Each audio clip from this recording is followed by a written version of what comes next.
When the doubt gets loud, but answer that call. Vision ain't real till you grind at speed, so breathing deep. Then call the damn leads. Call the damn leads. Hey, welcome back to Call the Damn Leads, the show by sales professionals for sales professionals. I'm your host, Drewbie Wilson. With more than 2 decades in sales, I've seen it, been through it, heard about it. Now I'm bringing it to you, my favorite people in the world, the sales community. So let's be honest, this is the greatest job on earth. Doesn't matter where you come from, what background, what personality type, you can create an amazing life in sales. Today's guest, no stranger to the journey. I'd like to welcome Anthony Prichard to the show. Thanks for having me on your show, Drewbie. I've been in sales since 2000, and so I'm also a student of the art. Hey, well, I appreciate a guy that's been in the game a long time. It means you're going to have a lot of great wisdom, but I want to start with your craziest sales story. Well, the craziest sales story, I guess, took me about 10 years to figure out that you've got to find a proving ground and an irresistible offer. And as a marketer, sometimes we have resistance to hiring other marketers. But after hitting my head against the concrete myself for over a decade, I decided to reach out to somebody to help me with my own marketing. And she helped me create a funnel around an irresistible offer that helps me, I guess, transcend the offer to a holistic marketing service that I really prefer. And I think the customers get more out of it too. And you wouldn't think that a $48 loss leading offer would result in a $5,000 a month client, but crazy enough that it worked. And one of the things I often try to remind sales professionals as I'm working with them is a sales professional who can generate their own leads can write their own paycheck.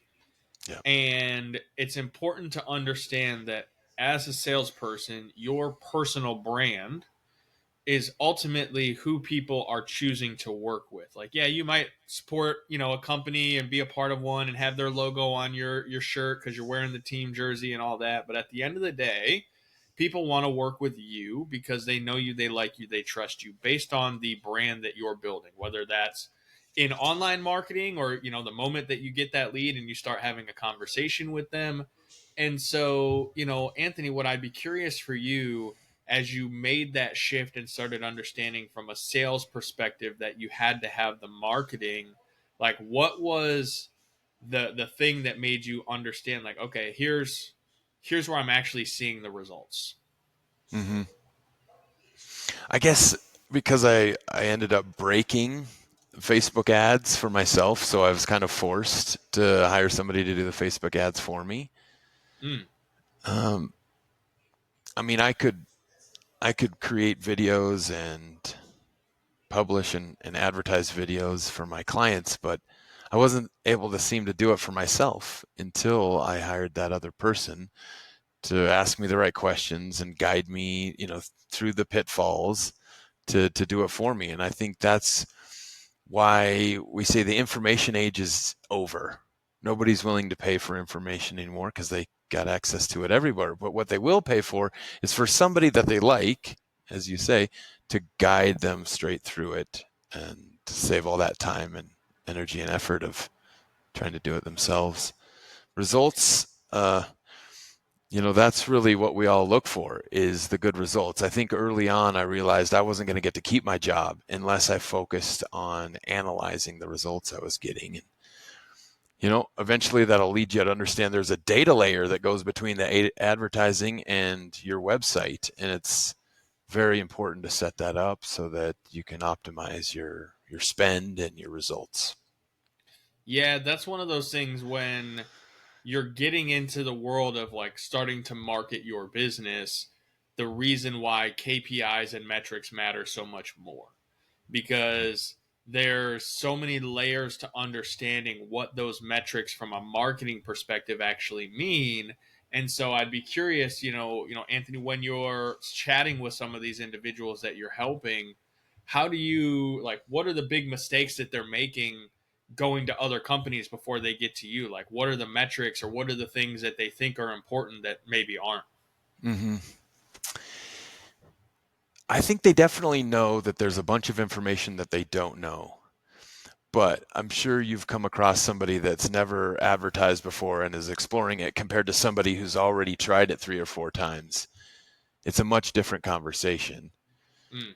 And you um, it's almost better to talk to somebody who's gone through the pain of getting ripped off with the overseas, freelancer and having no recourse because their business is in a different country. And I guess the biggest indicator, just to get right to the point, is that you're going to be hiring somebody to do something for you. If they can't do it for themselves, then that's a red flag. So find this practitioner, do the diligence on the back end. Is the person you're talking to for your marketing somebody who also markets themselves, or are they just like somebody who follows orders and does it because other people are telling them to do it? Yeah, it's one of those things where you really, especially in our 2025 2026 era, you have to understand what are they actually doing in the terms of, like, I believe every sales professional, small business owner should learn marketing to the extent Yeah. where they know what those numbers are, right? What's your cost per lead? How many leads does it take to get an acquisition? How many acquisitions, what's the lifetime value on each of those? What's the average value when they come in the door? And just really breaking down so that when you go to hire someone, you can say, hey, listen, here's our baseline. Mm-hmm. If you can't beat it, then it doesn't make sense for us to work together. And Mm-hmm. one of the things that I see a lot right now, and I'd love your kind of opinion on this, but like, how much does the video play into the marketing campaigns and the process that you're seeing with a lot of your clients? Are they all moving to video, or are they still doing static ads? What are you guys seeing right now as the trend? Well, I think you touched on it earlier. All things the same, people would rather work with somebody they know, like, and trust. And in the world of online screens, video communicates 10 times better than print, text, or audio messages stand alone. And so if you can do what business owners do best and put yourself out there, be the spokesperson or the mouthpiece for your brand, because you know your business better than anyone else, you're best suited for this, then you're going to be able to make a lot more of those connections. Somebody's going to be able to look at the video and say, that's somebody I think I can work with right there. Let me give them a call.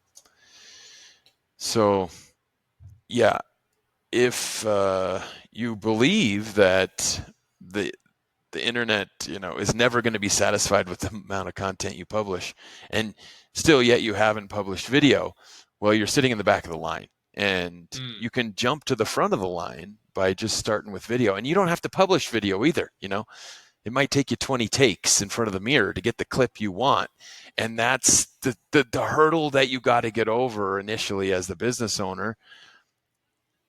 Start off simple with 15-second elevator pitch. That there's definitely a place for that on your website. Behind the scenes, this is what people want to see, is the evidence or the proof that you can do what you say you can do. And what might be mundane or boring to you because you're in front of it all day is actually the interesting component of what you do that somebody wants to see. So pull back the curtain, show them all the proprietary, intricacies without giving away your secrets, obviously. Yeah, I think there's especially in the service business, there's so much opportunity to give everybody the why and the what without giving them the how. And that's Mm-hmm. what great content creators are doing. They're explaining, why this is important for you to be aware of or to understand, what exactly it is that you are supposed to be aware of and understand. But they're leaving that curiosity gap of, like, okay, well, now I know I have this problem. I know I'm dealing with this thing. Like, what the heck am I supposed to do next? And that's where the content creation process is so important, because so many people are just giving the pitch without giving the foundation of like getting their attention and their interest first. And so Mhm. what I'd be interested to know from you, because like I'm a big believer in, using what's new and what's working, and then also trying to avoid wasting money on things that aren't actually working. So like Yeah. what are some of the big trends that you see right now that people are using, but it's kind of wasting their ad dollars? Mm. Well, a common one is, oh, hey, I'm going to go try Google Ads. And when you open up your Google Ads account, it will step by step take you through a campaign creation. But there's no promises from Google that it's going to be a good advertisement for you. They're basically just showing you how to set up an ad campaign. Here's another one. That same platform will offer you a company representative to help you optimize your campaigns, but they're a little biased. I don't know if you've had any success from that, but I think they just kind of on purpose run you around in a circle and try to cover your eyes so that you can keep giving them money. They're rich enough though. I have had enough conversations with Meta reps and Google reps and all the people that want to give me advice on how to scale my campaigns. And just today, one of my clients posted a screenshot from his time, like his notifications. It was like, hey, if you spent $10 to promote this post, you'd get 0 viewers. And we're like, the math don't math there, Meta. What are you doing? Why would you even allow your algorithm to send that? But that's Yeah. something that's going on right now is there's a lot of the AI agents and the AI stuff that it's just like throwing Mm-hmm. stuff, it's like just give Yeah. give them things to try. So like what's your opinion on AI and marketing? Another rule of thumb is anything automated, like click this button to automate your audience or something. It's another ruse by the company, I guess, to try and take the lazy people in this direction of you can spend more money. You don't really know what you're doing. Just click this button. It's fine. I always I pick on the boost post function Yeah. because like on Facebook specifically. So for those of you that have ever seen that little thing of like, hey, would you like to boost this post? Mm-hmm. I will preface this with there are some people that this has worked for. Yeah. However, the overwhelming majority of you that are boosting your posts and getting all of these vanity metrics of, oh, you had 200,000 reach or 100,000 people saw this post, Mm-hmm. A, you don't know what 100,000 people it was, and B, did you actually get someone who reached out and specifically said, I want to Yeah. do business with you because I saw this post? Yeah. If you can't track that metric, then you're wasting your money. And I And when hate to we be the say bearer of wasting bad your news, money, but we mean that you're paying for Facebook to go find homeless people and usher them into your front door. So you don't want that. They can't ever buy from you. That's that not helpful. that's such a great analogy, Anthony. I appreciate you saying that because I'm definitely going to use that in the future. So like, I'm going to write your name down and I'm going to try to remember to give you shout out for that one because that's exactly Thanks. what they're doing. And I think that's also where, you mentioned the video aspect and Yeah. how people want to do business with people they know, like, and trust, and how the video can be such a powerful tool. So, Yeah. what are some of the ways that a small business owner or entrepreneur can actually start getting on video? Are there like certain apps, or is there a certain editing tool that you recommend? Like, Mm-hmm. give them some of that insider knowledge on how to go and crush it. Great question. Because we're in the middle of this huge revolution, and so there's so much information that everybody's got a different opinion.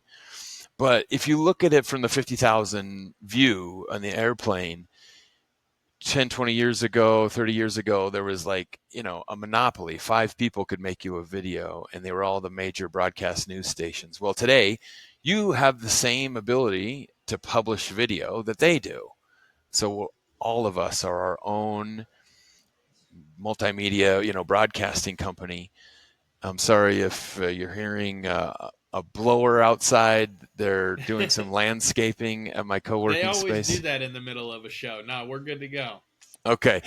The thing that we're doing right now, I would recommend because it's so easy. Get on a Zoom call with a client, a friend, another thought leader in your industry, and talk about a subject. Ask each other questions, and then pop that video recording into the tool called Opus.pro. Mm. That's going to clip up 24 different short video snippets, which is enough content for a month. Do an interview like that once a month, and you've got enough content for every single platform, and you should be syndicating these short educational videos to all of them to help you. And you can automate this, and you make it really easy and not a big waste of time, because that's the other thing people are hesitant about. How much time is this going to take? I don't have that much time. Well, everybody's got 30 to 60 minutes. We don't find time, we make time, and we only make time for the things that matter.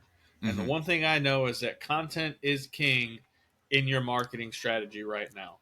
Whether Yeah. you're running organic social media pages, whether you're creating paid advertising, the more like different styles of content, the more exposure you're getting.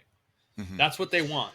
And so Yeah. would I be interested to know, like, how many times do you have your clients posting? How many creatives are they running at one time? Like, what are the things that you're seeing from your perspective of like working with some of these high value clients? What's working? Well, I'll talk about the most valuable thing on any website or any platform, and this is an arguable statement, but it goes along with the evidence that we're trying to create to help us sell more, and it's the video testimonial. I mean, 90% of businesses in the United States don't have a video testimonial, and that's a problem, because that person that is looking at your website has this stack of money. And in order to give you that stack of money, they got to get over this feeling of risk that they have.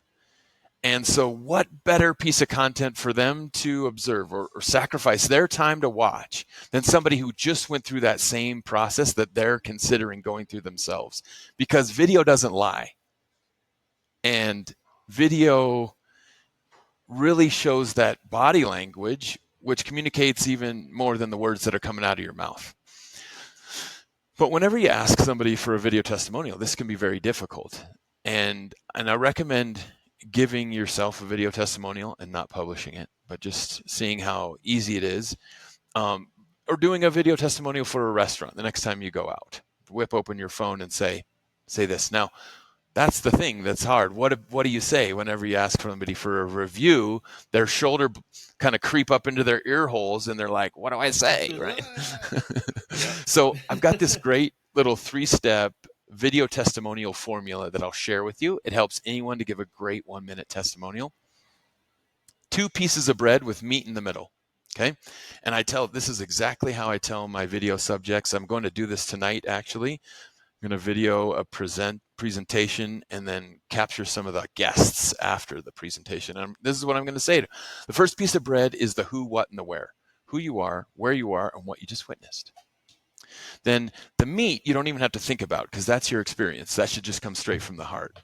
What you thought going into it and what you got coming out of it. The last piece of bread is the CTA, is the call to action. What are you going to do next, or what do you think the people watching should do next? And that's it.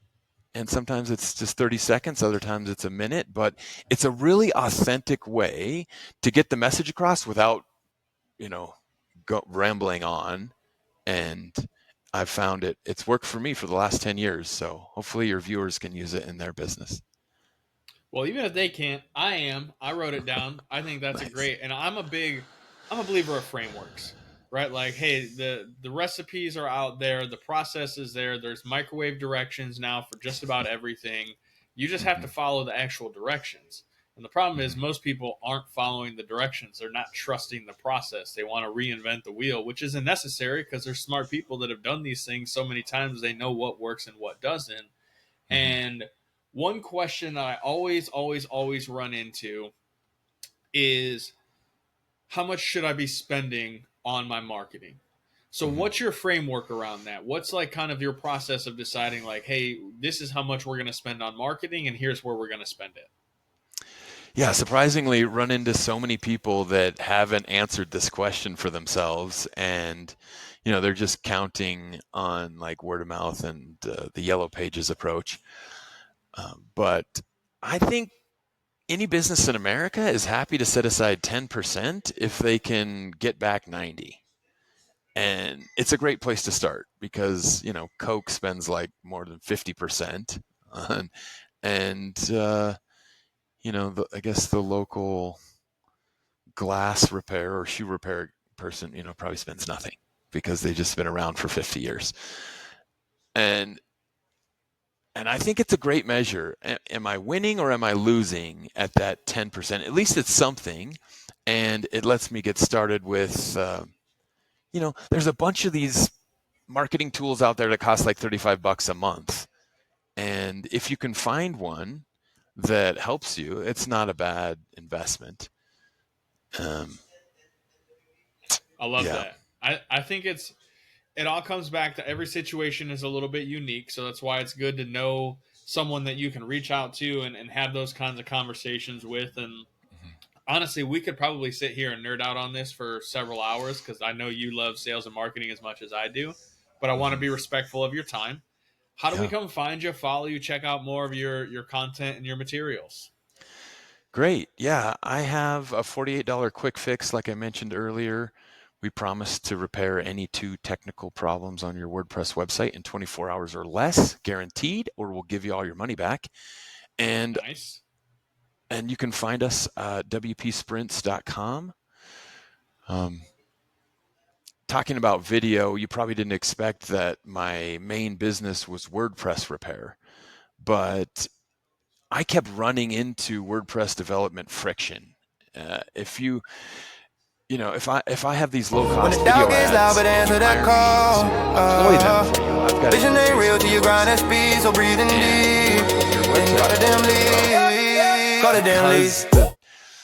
AI, because the cost of WordPress repair has come way down, WordPress developers get a pretty tight grip on that. And so they didn't give me, as a marketing person, a very easy experience. So I shifted, went with my partner. You probably see him behind me. He's got a highly skilled, low-cost labor team in New Delhi, and we just pass the savings on to our customers. And that's the whole beauty of being able to really help people. And so if you guys enjoyed the show, you got some value out of it, make sure you follow Anthony. Make sure you share this episode on social media. Maybe you know somebody who sucks or isn't doing any video at all. Send this to them. You don't have to tell them that they suck about video or that they suck because they're not doing video. But like, hey, this episode made me think of you. Send it their way. And then stop by, leave us a review, check out the other episodes. Everything's over at callthedamnleads.com.